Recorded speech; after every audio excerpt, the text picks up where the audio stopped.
untuk masuknya cahaya dalam kolbu itu, maka di sini syarahallahu sadrahu lil Islam. Jadi bersihkan dulu sadar ini. Karena sesungguhnya khusyuk itu bisa khusyuk, bisa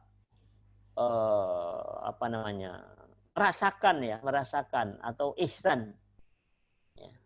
Itu sesungguhnya adalah Allah kirimkan cahaya ala nurin, ya, ala nurin mir rabbih. Nah, untuk bisa cahaya itu masuk ke dalam kolbu, maka di sini syarahallahu sadrahu lil Islam. Jadi bersihkan dulu di sadar itu tadi.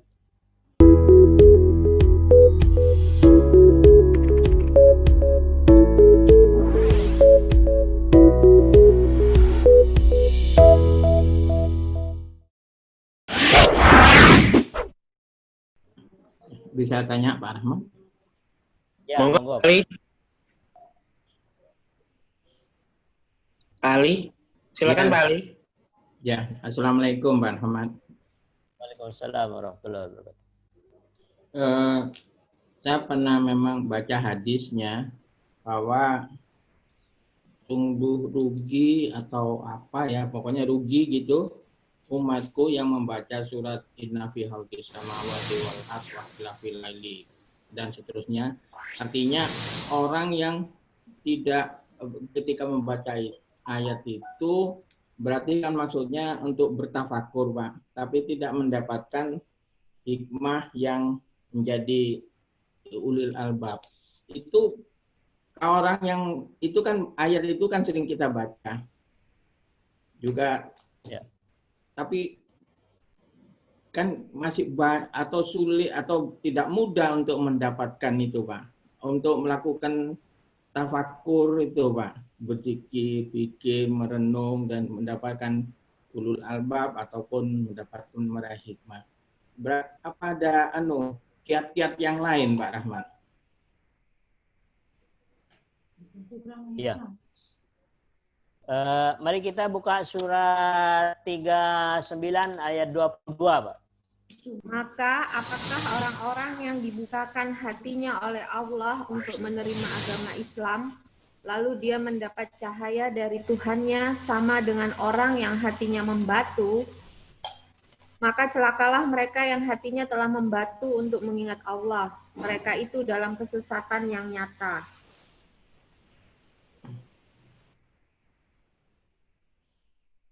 Ya.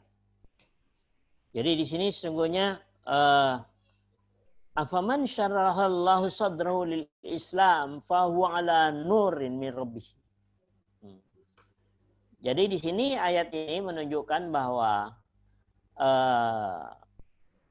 untuk masuknya cahaya dalam kolbu itu, maka di sini syarahallahu sadrahu lil Islam. Jadi bersihkan dulu sadar ini.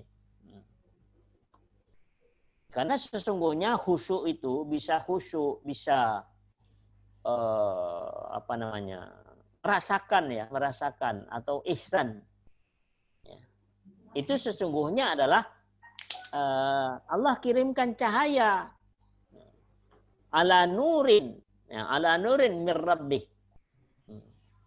Nah, untuk bisa cahaya itu masuk ke dalam kolbu, maka di sini syarahallahu sadrahu lil Islam. Jadi bersihkan dulu di sadar itu tadi. Maka di sini katakan fawalil qasiyati qulubuhum min dzikrillah. Jadi celakalah orang yang kolbunya membatu, ya, kolbunya membatu tidak mengingat Allah. Jadi kolbu itu akan membatu kalau tidak mengingat Allah. Ayat itu kalau dibalik, kolbu itu akan lunak kalau mengingat Allah. Nah, tapi kolbu itu akan bisa lunak, bisa khusyuk kepada Allah kalau saudaranya tadi dilapangkan terlebih dahulu.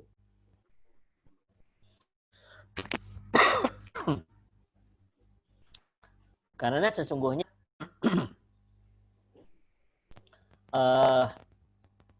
cahaya yang Allah masukkan ke dalam kolbu itu karena memang pengaruh dari sodar, dari sodar. Nah, kemudian yang kedua adalah memohon kepada Allah supaya Allah berikan kehusyuan, ya. Kehusyuan kepada Allah. Nah, bagaimana di samping tadi sodarnya, sodar ini penyakit, ya, penyakit misalnya benci, dendam, buruk sangka, pokoknya yang sifat-sifat buruk itu penyakit sodar, itu yang dimakan dengan yusrah sodrahu lil Islam. Lapangkan dulu itu, baru nanti Allah masukkan cahaya ke dalam kolbu. Nah, kemudian yang kedua adalah ya seperti tadi. Jadi bagaimana membayangkan kebesaran Allah. Salah satu contoh misalnya, bagaimana pada saat kita mengucapkan istighfar kepada Allah, Astaghfirullahaladzim, Astaghfirullahaladzim. Maka yang kita bayangkan itu pada saat kita mengucapkan istighfar kepada Allah, maka yang kita bayangkan itu adalah al-azimnya. Allah yang maha agung. Allah yang maha tinggi. Nah, pada saat itu posisikan diri kita berada pada posisi yang paling rendah. Kalau Allah yang maha agung, kita yang berada yang paling bawah. Paling bawah apanya? Kita tidak punya daya, tidak punya kekuatan, tidak punya kemampuan apa-apa. Sementara kita berhadapan dengan azat yang maha agung. Maka perasaan itulah yang harus kita hayati, ya, kita rasakan di dalam jiwa pada saat kita beristighfar. Maka itu yang dimakan dengan, itu namanya khayalannya jiwa itu seperti itu. Dan itu yang dimaksudkan dengan tafakkur tadi. Zikirnya ulul albab seperti itu. Sehingga ketika kita merasakan misalnya Allahu Akbar, bagaimana kita membayangkan pada saat kita mengucapkan Allahu Akbar, kita bayangkan bahwa Allah itu berada di dalam kesendiriannya. Allah sendiri, hidup sendiri. Sudah tidak ada lagi, makhluk semuanya dimatikan. Manusia mati, malaikat semua mati, semuanya tidak berfungsi. Maka di situ Allah berada di dalam kesendiriannya. Yang dinamakan dengan Allahu Akbar. Allah Maha Besar. Nggak ada semuanya, nggak ada yang besar. Hanya satu yang besar. Yang lain mati semuanya. Maka di situ Allahu Akbar. Itu bagaimana kita merasakan dahsyatnya Allahu Akbar. Maka di situ nanti akan terjadi satu tarikan-tarikan jiwa. Nah, zikir yang semacam itu sesungguhnya yang akan merubah karakter manusia. Maka di situ ketika tadi di surat 39 pada ayat yang ke-9 itu disebutkan bahwa qiyamul lail pada saat melakukan malam, sholat malam, karena memang saat-saat yang paling dekat dengan Allah itu pada saat qiyamul lail itu, pada saat sholat malam tadi. Nah, kemudian di situ dikatakan pada saat itulah tidak ada yang bisa mengambil suatu pelajaran ulul albab. Jadi artinya apa? Zikirnya itu betul-betul dirasakan kebesaran Allah yang sangat luar biasa. Maka di situ Allah menyatakan, samakah orang yang berilmu dan orang yang tidak berilmu, kata Allah. Jadi artinya apa? Pada saat malam itulah banyak kita melakukan tafakur, betul-betul jiwa kita itu dekatkan kepada Allah, membayangkan kebesaran Allah, ketinggian Allah, sementara kita banyak dosa kepada Allah Subhanahu wa taala. Memang itu diperlukan satu mujahadah namanya, perjuangan. Mujahadah itu kesungguhan kepada Allah. Jadi kalau kita bersungguh-sungguh kepada Allah, maka di surat Al-Ankabut surat 29 ayat 69 itu disebutkan Allah berjanji walladzina jahadu fina lanahdiyannahum subulana. Orang-orang yang bersungguh-sungguh mencari jalanku pasti akan aku tunjukkan jalanku itu, kata Allah. Wa innallaha lama'al muhsinin. Dan pasti Allah bersama-sama dan orang-orang yang sungguh-sungguh. Jadi bukan hanya jalannya saja ditunjukkan, ya, tapi pada saat kita berada di jalan Allah itu, kita bersama-sama dengan Allah. Yang penting di situ adalah adanya satu kesungguhan kepada Allah Subhanahu dan minta kepada Allah, ya Allah bagaimana kita diberikan satu kekhusyuan. Ya, biasanya kalau sudah zikir itu sampai kepada yang merasakan kebesaran Allah, biasanya agak jiwa ini terkaget-kaget merasakan kebesaran Allah Subhanahu wa taala. Bisa insya Allah. Ya. Cuma memang ini harus dilatih, minta kepada Allah. Nah, tapi persyaratan itu sudah kita penuhi semua. Ya, tempatnya, ya, karena berzikir tempatnya di kolbu. Jadi bahwa betul-betul sodar atau paru-paru sebagai saringan itu berfungsi.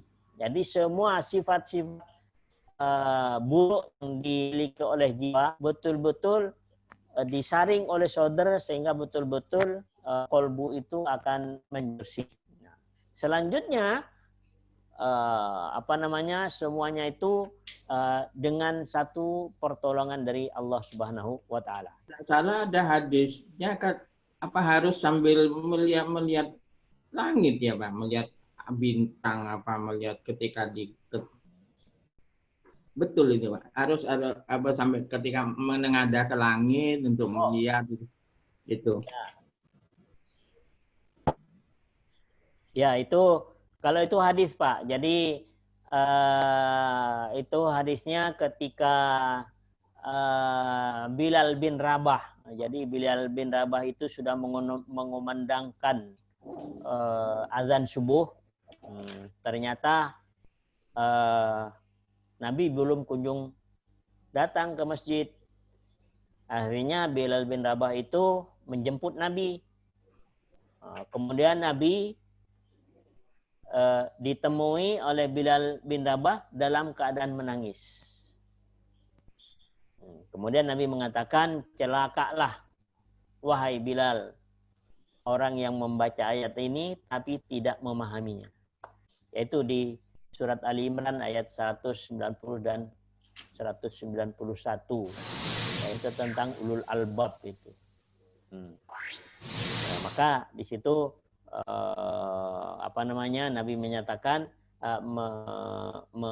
mengatakan bahwa sebelum melakukan qiyamul lail, artinya melihat ke langit menengadah, itu menunjukkan bahwa supaya gambaran tentang kebesaran Allah itu bisa masuk ke dalam jiwa kita. Maksudnya sebenarnya seperti itu Pak. Jadi bukan hanya sekedar melihat langit, bintang, enggak. Tapi di situ ada maksud yang tersembunyi dari perintah Nabi tadi. Nah, sehingga nanti di dalam berzikir itu betul-betul bertafakur ala ulul albab itu bisa dirasakan, Pak. Begitu sesungguhnya gitu.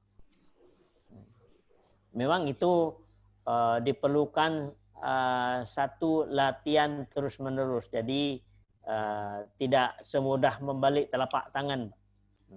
Perlu dilatihan nanti sampai betul-betul Allah berikan itu semuanya. Artinya bahwa kalau di Al-Quran sudah dibentangkan seperti itu, pasti itu ada. Nah, cuma persoalannya kita akan menuju ke sana. Ya.